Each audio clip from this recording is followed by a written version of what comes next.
хөрөн хураах тухай хуулийг 1 сард өргөн барьсан юм байна. Тэгээ яагаад өнөөдөр хүртэл хилцэхгүй байгаа юм бол энд хэн хариулах уу? Амар ажлын дарга хариулах юм уу эсвэл энэ яаралтай хилцэх хэрэгтэй шүү дээ. Яагаад хилцэхгүй вэ? Бид нараас болоогүй дээ. Гэтэл яагаад бид нартай байнга холбоод байгаа юм? Чи надад бол бүр пад байхгүй юм биш. Түүгээрээ өргөн барьсан тэгээ яагаад хилцэхгүй байгаа? Бушуу хилцмээр байна шүү дээ. За ухаан удгийн асуудал яагаад гацаад байгаа юм? Авах ёстой бол бушуу авмаар байна шүү дээ. Гэхдээ бүр ингэж л хэлмээр байна. За тэгээд таныг итгэл хүлээлгэнэ гэд ингээд үзчих юм бол та тэгээд ингээд үлдээд итгэгдээд цаашаа үйл ажиллагаа явуулах юм уу? Легитим чанар гэж нэг юм байдаг те. Улс төрчийн хувьд олон нийт миний бодлоор таныг ер нь хүлээн зөвшөөрөхгүй тал руугаа орцсон юм болоо гэж би харж байна. Судалгаагаар 72% нь гадаа явж байгаа чагсаалыг одоо зөв гэж үзсэн байлээ. Тэгэхээр нийгэм хүлээн зөвшөөрж байгаа юугүй юу гэдэг дээр та бас нэг хариулт өгөөч. Магадгүй түүгээрээ хийсэн судалгаа байдгийг үүсэхгүй. Таныг хүлээн зөвшөөрөгдөх.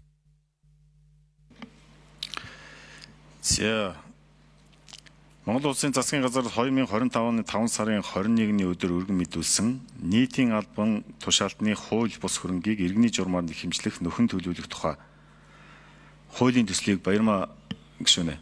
Өнөөдөр бид нэр дөнгөж саяны өмнө хэд хэдэн минутын өмнө баталсан шүү дээ. Одоо хилцэхэр болсон. Энэ 5 сарын 21-нд өргөн барьсан юм биш үү? Тэгээ өнөөдөр бид нар сая зогчлоо шүү дээ. Таныг байхгүй байхад бид нар зогцсон тий. Хилцэхэр болж байгаа шүү. За оюутан сайд хариулъя.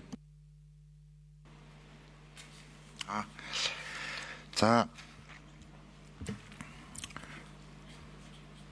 яг бодиттой байдлаар Монголын нийгэм өнөөдөр доктортой байдлыг л хүсэж байгаа шүү. Судалгаагаар тийм байна.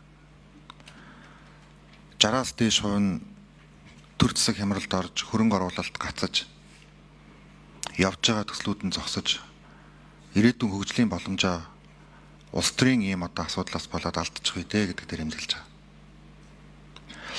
Тийм учраас бид нар үнийг олон талаас нь одоо бодох ёстой учраас би өнөөдөр ингэж зориуд ярилцсан зүйтэй юм аа л гэж үзсэн шүү. Яг бодиттой байдал.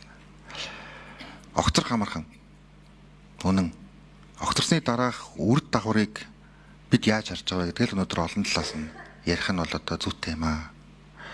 Тэгэхээр өнөөдөр бид нар олон талаас нь ярилцаал тэгэл та бүхний л онцгой бүр ирэх асуудал.